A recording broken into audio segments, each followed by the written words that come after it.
Ninians? I think it's affected us a lot because I know that parents' evening has been cancelled this year, so it's like we can't find out from our teachers whether we're good, whether we're bad. Our parents can't get hammered down the facts. They would have to go through us, and I think we've just not been given a lot of support out of lesson, and maybe there could be ways to integrate the support more into our lessons. Can you make any sense of what the teacher's grievance is? All I know is they want more money and they're not getting it. Do you think it's just money?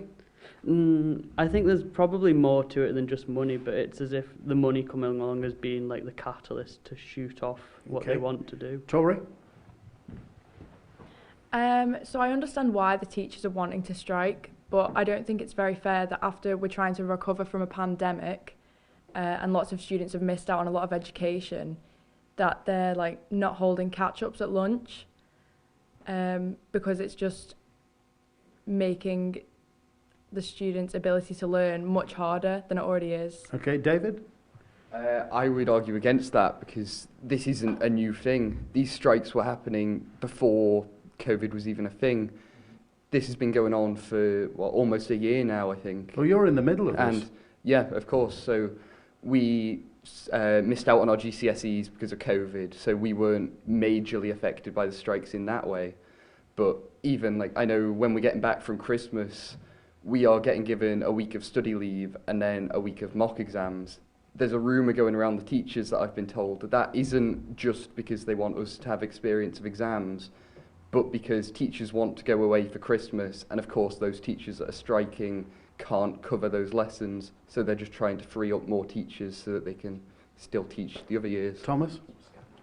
I think it just needs to get done, plain and simple, one way or another. I think if GCSE in February, when I found out that they were striking, I was getting quite worried because I was trying to go to lots of catch-up sessions and they were available. And I think come May time, if I was 3 weeks away from an exam and there was no teachers, then I think it's almost from year 11 point of view, we weren't affected too much, but in normal 2020, I think we would have been heavily impacted, and I think people are getting, the closer it gets to exam seasons, I think it's just going to have a greater impact. Who do you blame? I don't know the ins and outs of it, but I know. Yeah, but you're stuck in the middle. Yeah, and I know teachers, they're saying that they've missed out over however long, they've missed out on a year's salary.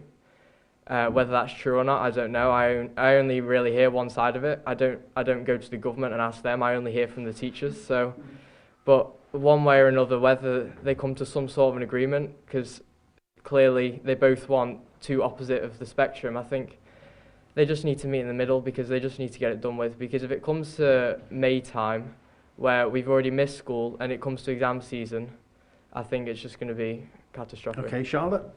I think everyone was different with the lockdown, and to say everyone fell behind, it might be a bit over the top, because I don't think I personally fell behind. We had Google Classroom, I could email the teachers, so I understand some people are in a different scenario where they don't have laptops, they don't have iPads, maybe they're not getting support from their parents, they might be out working. But psychologically, how does it feel to know that there are teachers who are disgruntled with their terms and conditions and that they are contemplating industrial action?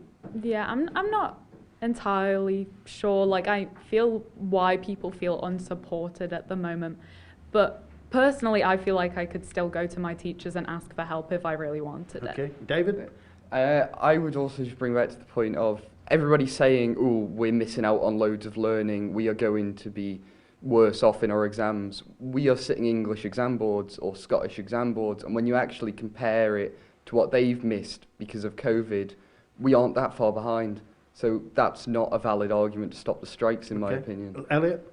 I just want to say, I think the teachers should get a pay rise. I mean, the Isle of Man government made I believe it was £70 million surplus. I might be wrong on that.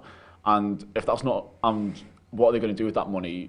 The teachers should get the pay rise. We've got teachers at Ballacombe, I think, threatening to just quit because of the disrespect faced by students. They've gone through at least 4 years of university, probably more, and I think they're underpaid for it, to be honest. Okay. So do you think the teaching profession is undervalued by the government? Yes, teaching or the education profession is a merit good. It brings more value into society.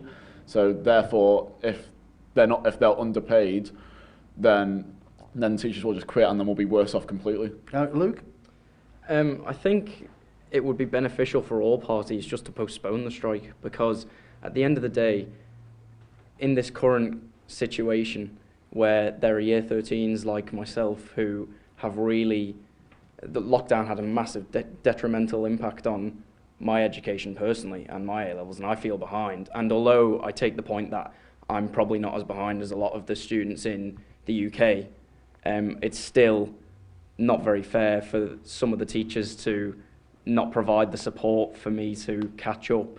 And even if I'm not behind on the students in the UK, doesn't mean to say that should affect what I learn and how much of the syllabus I cover. Okay, Max?